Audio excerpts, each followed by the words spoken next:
Que el Señor les bendiga. Qué grato nuevamente estar con ustedes este día. Gracias al Señor porque dentro de su voluntad está para que le sigamos alabando y para que podamos enseñar y compartir de lo que la palabra del Señor nos enseña. Espero que cada uno de ustedes estén bien en sus hogares. Este día estaré hablando sobre el tema cómo vivir durante las tribulaciones o cómo vivir durante el sufrimiento. Voy a estar basado en la lectura bíblica de 1 Pedro, capítulo 1, versículos 13 al versículo 16.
Alaba su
maravillosa gracia es lo que tenemos en el Señor Jesucristo.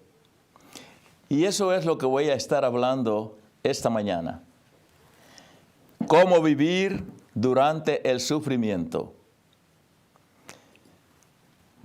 Creo que todos pasamos por estas experiencias difíciles en la vida y espero que sea de bendición para nosotros la meditación de este día. Les voy a suplicar, por favor, que tengan la bondad de buscar 1 Pedro 1, del 13 a 16. Dice así la palabra de Dios. Por tanto, ceñid los lomos de vuestro entendimiento.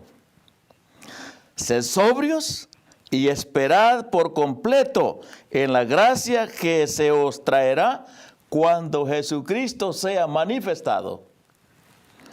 Como hijos obedientes, no os conforméis a los deseos que antes teníais, estando en vuestra ignorancia, sino como aquel que os llamó es santo. Sed también vosotros santos en toda vuestra manera de vivir, porque escrito está, sed santos, porque yo soy santo. Oremos. Señor, invoco tu precioso nombre, Señor, en este día, para pedir sabiduría de ti, para poder comprender y poder llevar una palabra de aliento a nuestros queridos amigos y hermanos a través de tu palabra, que están pasando por circunstancias difíciles en la vida. Ayúdanos, Señor, a conocer mejor la esperanza que hay en tu palabra. Amén. Esta preciosa carta de Pedro fue dirigida a los de la diáspora, o sea, la dispersión de los judíos escogidos por Dios para llevar su mensaje del Evangelio.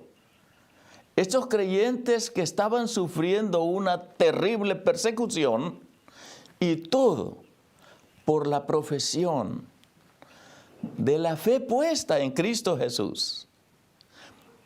Habían perdido sus hogares, sus propiedades, su dinero, sus amigos, todo lo que ellos poseían. Cristo había revolucionado con su mensaje y con sus hechos de esperanza, que fueron muchos los que decidieron de seguirle a pesar de las dificultades que esto les causaría. Para tomar tal decisión, debieron estar seguros de lo que ellos creían. Ellos no se escondían de proclamar lo que ellos habían aceptado y aprendido como la verdadera declaración del sabor a la vida y por qué vivir. Por esa razón ellos eran perseguidos, por predicar lo que el Señor les había enseñado. Ellos proclamaban la esperanza y la salvación que hay en la vida eterna en Cristo Jesús. Aquí pasaba una cosa común para que observemos cuidadosamente. A la gente a donde ellos habían llegado, les gustaba oír el mensaje de esperanza y de una salvación. Y también cuando se les hablaba de una vida eterna. Esto es lo que en su mayoría le gusta a todas las personas, en todos los tiempos. Pero había algo que es lo mismo en las personas de entonces y las personas de hoy en día. No querían en aquel tiempo, tampoco ahora, quieren oír sobre el arrepentimiento. El mensaje completo al inconverso debe decírsele que el hombre tiene vida eterna y salvación, pero sí se arrepiente para comenzar una nueva vida en Cristo. Esto ha sido igual en las personas de todos los tiempos. No quieren oír acerca de la justicia y la divinidad acerca de un Señor a quien debían darle todo lo que eran y tenían. Al ser humano le cuesta reconocer que todo lo que es y todo lo que posee está bajo el permiso de quien es dueño y creador de todas las cosas, Dios. Y esta es una de las razones por la cual esta misma gente se puso en contra de estos creyentes que habían llegado aquí. Ellos habían llegado allí huyendo de personas que no aceptaban su mensaje. Y ahora se encontraban en una situación de rechazo nuevamente. Ellos no callaban, decían lo que ellos creían y lo que la gente debía de creer y saber. Pero estos creyentes debían recibir aliento para seguir adelante. Si esta gente se sentía mal, ¿qué es lo que en realidad tenían que hacer? Tener una palabra que les animara para poder seguir adelante. Y el mensaje que Pedro tenía para ellos, Pedro tenía un reto grande, y este reto era de alentar a alguien o una comunidad que estaba pasando por una tribulación muy, muy difícil. ¿Acaso nosotros no pasamos por dificultades también? Sí las pasamos. Pedro llega con un mensaje alentador y de fortaleza. Y no era otra cosa más que animarlos en el glorioso mensaje de salvación. Debían mantener los ojos puestos en la gracia y la salvación de Dios. Esto es lo que Pedro había predicado. Proclamar la maravilla y la grandeza de la salvación. Bueno, ya conocemos lo que Pedro predicaba y lo que había llevado a estos cristianos a creer de una forma que estaban tan entregados a este mensaje de esperanza eterna. Pero la persecución y angustia en estos hombres continuaba atravesando por pruebas difíciles y de toda índole. Hay momentos que, aunque llamados creyentes en Cristo, sienten decaer. Las dificultades son tan grandes que después de estar seguros en un estado positivo, sienten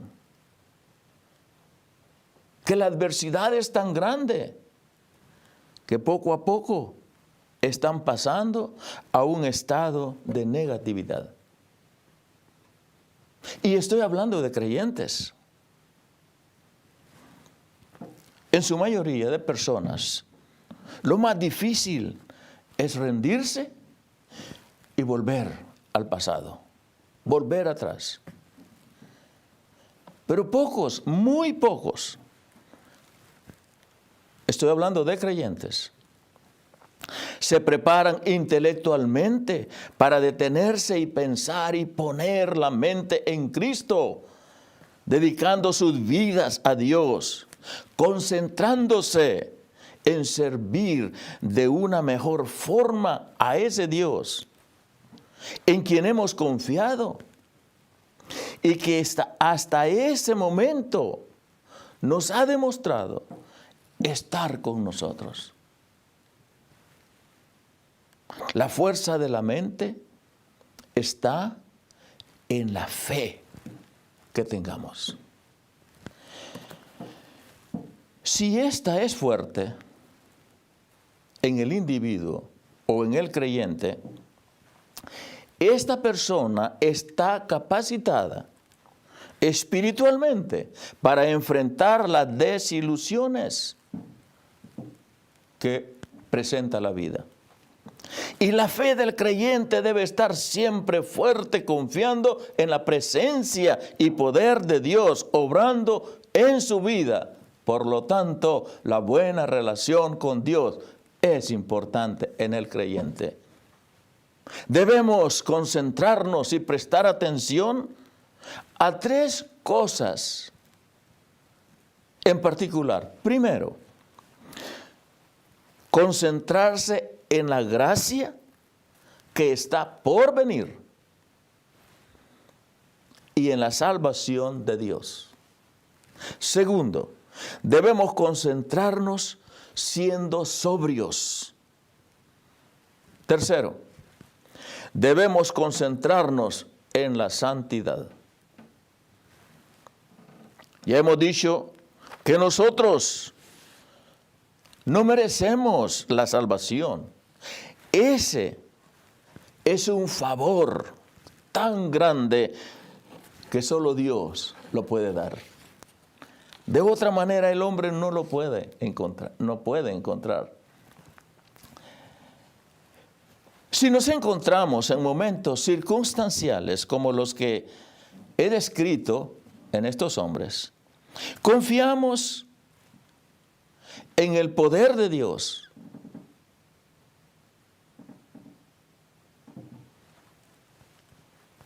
Pero cuando confiamos en el poder de Dios y empezamos a desconfiar del poder de Dios, es algo que nos hace merecedores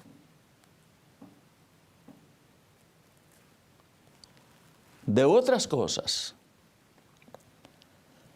El favor de Dios está en la constancia que nosotros tengamos con nuestro Dios, la buena relación con nuestro Dios.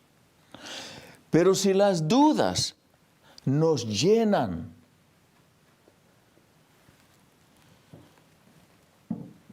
no es el camino correcto.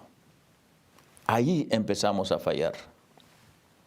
Dios no acepta el pecado. Dudar de Dios es pecar contra Dios. ¿Por qué razón? Porque es lo mismo decir que Dios es mentiroso. ¿Cómo es posible que antes hayamos dicho que Dios es todopoderoso y que Dios cumple con todo lo que ofrece y ahora estemos llamándole mentiroso? Eso es pecado. Él mandó a su Hijo, el Señor Jesucristo, para consolarnos. Por eso le llamó el Consolador, para tomar de nosotros nuestras transgresiones y cargar sobre el juicio por nosotros. Esto es lo que quiere decir la Escritura cuando dice Jesucristo murió por nosotros. Esta es la gracia de Dios para con nosotros. Él carga con nuestras preocupaciones, con nuestros dolores, con nuestras angustias. Seamos reales. Todavía no estamos en el cielo. Cuando estemos con Dios, en ese lugar que Él nos ha ofrecido, todo será diferente. Mientras tanto, suframos con paciencia, pero con la fe puesta en las promesas del Señor. Aún no somos salvos de la presencia del pecado y de la muerte física.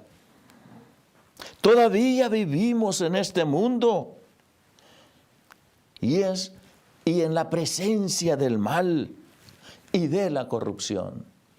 Desafortunadamente, eso es lo que este mundo, esta vida nos ofrece. Pero lo que ofrece Cristo es completamente diferente espiritualmente hablando. Algún día seremos liberados seremos perfeccionados y nunca conoceremos pecado ni muerte física. Eso es lo que la palabra del Señor nos enseña.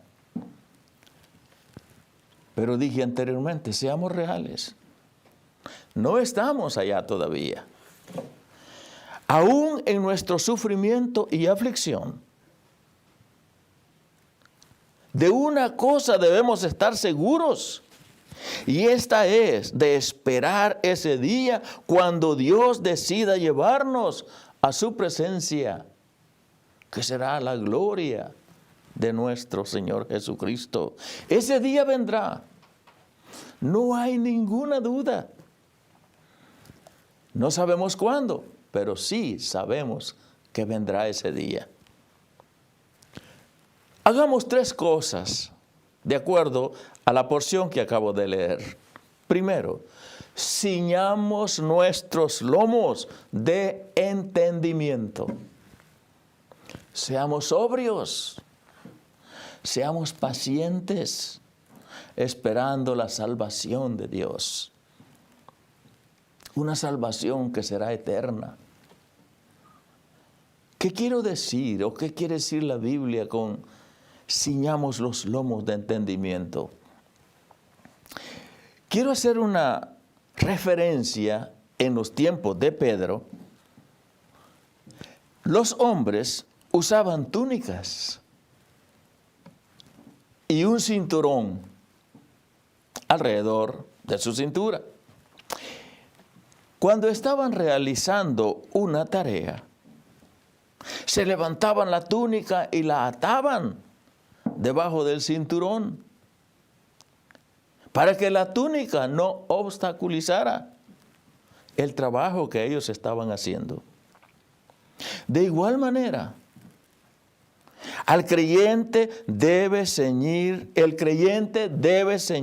los lomos de su mente, reunir todos sus pensamientos sueltos y concentrarse con seguridad en la gracia y en la salvación que encontramos solamente en Dios.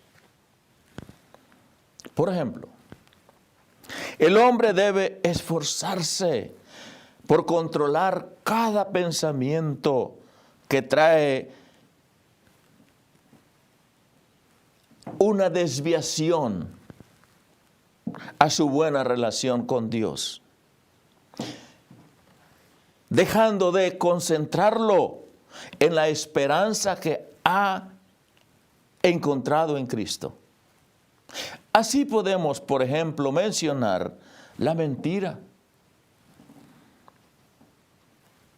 aparentando ser el que no es, la deshonestidad, engañando al menos favorecido, lo injusto, tomando ventaja del necesitado, lo impuro, escondiendo cosas vergonzosas de su vida, falta de amor con su cónyuge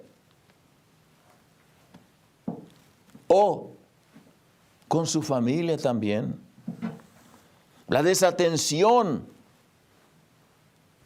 en el hogar con sus responsabilidades, evitando lo que le da mal crédito o mala reputación. También, si no ha servido a Cristo, comience a servirle.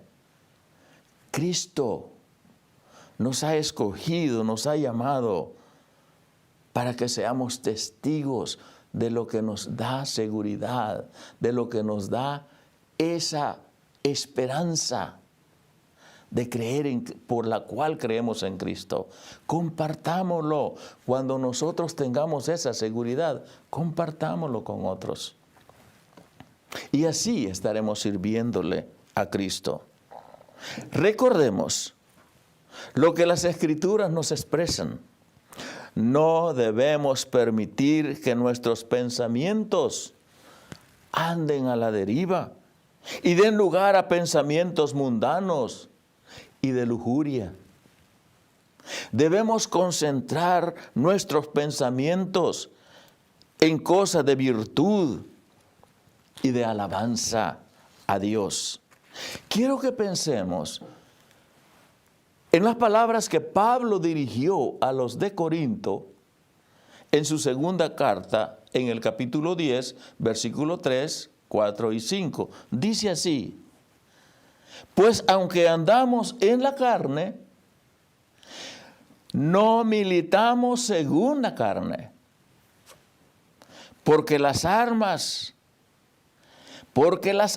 de nuestra milicia no son carnales, sino poderosas en Dios para la destrucción de fortalezas, derribando argumentos y toda altivez que se levanta contra el conocimiento de Dios, y llevando cautivo todo pensamiento a la obediencia a Cristo.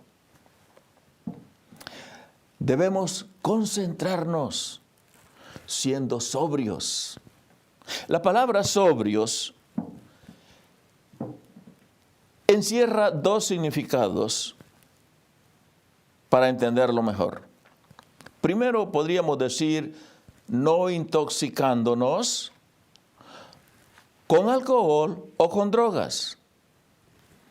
Segundo, ser sobrio de mente y comportamiento.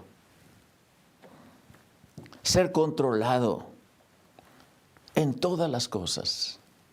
Se necesita una disciplina espiritual.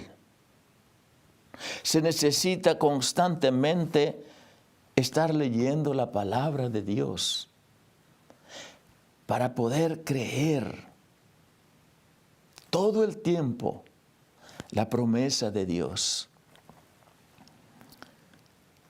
Entregarse a la extravagancia es gratificar a la carne siguiendo como las drogas y el alcohol, el sexo no recomendado, vestimentas indecorosas, la pornografía, las recreaciones fuera de nuestro alcance, poder de autoridad. El creyente debe vivir una vida bien equilibrada.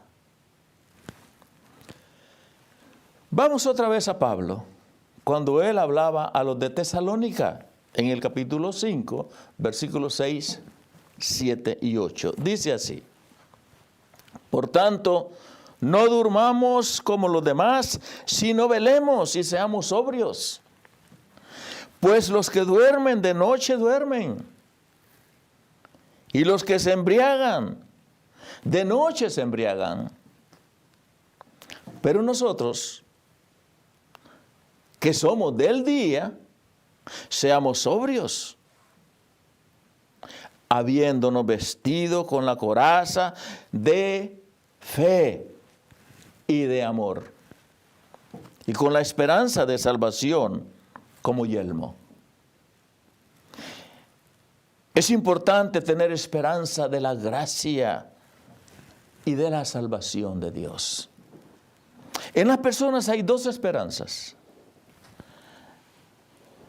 En una, la esperanza muerta, y en otros, la esperanza viva. Hay personas que piensan que serán aceptables ante Dios cuando mueran. La mayoría piensan que Dios nunca los rechazará, porque Dios es amor, y viven sin preocuparse de nada. Piensan que cualquier cosa que sea la vida que ellos lleven, Dios los aceptará. No importa lo que ellos hagan, Dios en su gran amor siempre les dará una bienvenida. Y ellos tienen un argumento muy común, y es este: nadie es perfecto. Ese es el argumento de defensa que estas personas tienen. Las Escrituras nos enseñan que la esperanza viva es aquella que nos enseña a aprender a vivir con Cristo en nuestra vida diaria. Aprendamos a respetarle como al único Dios que es Él. A obedecerle, a adorarle. Y así la esperanza está viva, pensando que Cristo vendrá y que Cristo estará satisfecho con nuestros cambios hechos por amor a Él.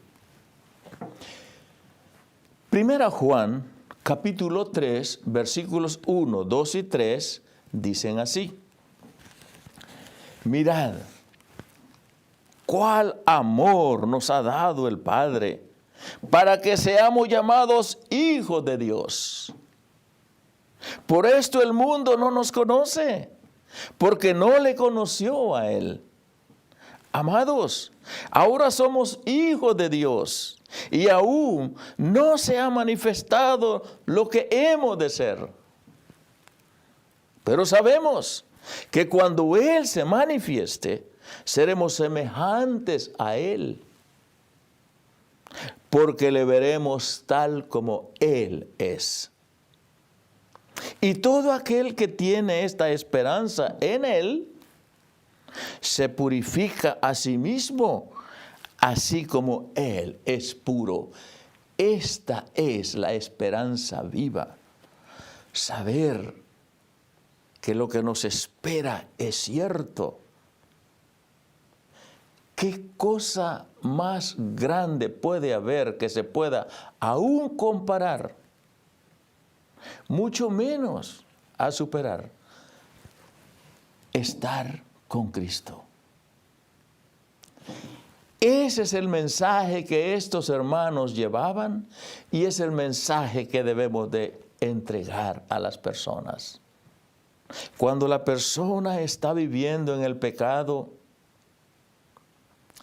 siente que está tan bajo que Cristo no lo puede rescatar. Oiga bien lo que la palabra de Dios dice. Antes andábamos en otros caminos. Antes teníamos otros pensamientos, pero cuando venimos a Cristo, Cristo nos hace una nueva criatura. Lo que Cristo quiere es que cada uno de los hombres se arrepientan y le busquen a Él. Y Él recompensa con la vida eterna. Por eso es importante concentrarnos en la obediencia, cosa que es difícil para el hombre. Quiero que veamos detenidamente el versículo 14 de lo que acabo de leer. Como hijos obedientes, no os conforméis a los deseos que antes teníais estando en vuestra ignorancia. La frase hijos obedientes significa hijo de la obediencia. Esto quiere decir que los creyentes debemos de ser obedientes a Dios, que la obediencia se convierte en el rasgo principal de nuestras vidas. Para ser llamados hijos de la obediencia, debemos caracterizarnos por cambios significativos que en verdad testifiquen para merecer este calificativo, que pone a cualquier persona en una posición muy distintiva. Sin embargo, es un fuerte contraste la frase que sigue del mismo versículo. Y dice así: no os conforméis a los deseos que antes teníais, estando en vuestra ignorancia. Cuando una persona ignora algo, es muy diferente. Pero ya sabiendo cómo poder salir de esa ignorancia, la responsabilidad es nuestra. Nos muestra como hijos de lujuria. Este no es un cuadro bonito, pero nos muestra exactamente lo que es una persona sin Cristo. Nos muestra una persona que vive como desea vivir. Hace lo que quiere en vez de hacer lo que Dios quiere que haga. En vez de obedecer a Dios, se obedece a sí mismo. Y así se convierte en un hijo de lujuria. El verdadero creyente debe saber dominar los deseos de la carne y también los deseos de los ojos, si verdaderamente quiere obedecer a Dios. Mateo 7:21 dice: no todo aquel que me dice Señor, Señor, entrará en el reino de los cielos, sino el que hace la voluntad de mi Padre que está en los cielos. Entonces, pues, el creyente debe concentrarse en la santidad. Esto tiene un gran significado. Santo significa ser justo, puro, sin pecado y divino. Esto también significa ser perfecto, completo y satisfecho en todo sentido posible, ser separado y totalmente diferente de todos los otros seres que viven en sus propios deseos de complacencia, desobedeciendo a Dios. Pensemos en estas razones por qué el creyente debe vivir una vida santa. Pablo dijo a los de Gálatas, en el capítulo 2, versículo 20, con Cristo estoy juntamente crucificado. Y ya no vivo yo, mas vive Cristo en mí. Y si lo que ahora vivo en la carne, lo vivo en la fe del Hijo de Dios, nuestro Señor Jesucristo, el cual me amó y se entregó a sí mismo por mí. Dios es santo. Dios es la encarnación misma de la justicia absoluta, de la pureza, de la falta de pecado y de la divinidad. Dios es la encarnación misma de la perfección en su plenitud. Dios es la encarnación absoluta de la perfección. Dios ha llamado a los creyentes para que seamos santos en todos los aspectos de nuestra vida. Dios no quiere que seamos corruptibles, ni tampoco quiere que vivamos haciendo nuestra propia voluntad para morir como los que no le obedecen sin esperanza viva. No hay opción. Este es el mandamiento de las Escrituras al pueblo de Israel. Debemos vivir vidas santas. Cuando vamos al Antiguo Testamento, encontramos un versículo que viene a corroborar lo que acabo de leer y enseñar en el Nuevo Testamento. Levítico 11:45 dice así: porque yo soy Jehová, que os hago subir de la tierra de Egipto para ser vuestro Dios. Seréis pues santos, porque yo soy santo, dice Jehová.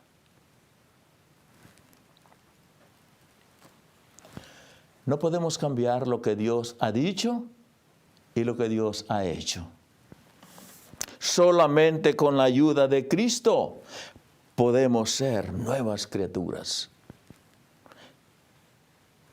cambiando nuestro ser, no con otro propósito, más bien con el propósito de obtener las bendiciones que ya son nuestras y que las encontramos en este libro sagrado. Si nosotros nos arrepentimos comenzando una nueva vida, debemos de cambiar. Toda persona debe cambiar, porque la presencia de Cristo está en el mañana. No sabemos cuánto tiempo durará ese mañana para venir. Nos encontraremos con Cristo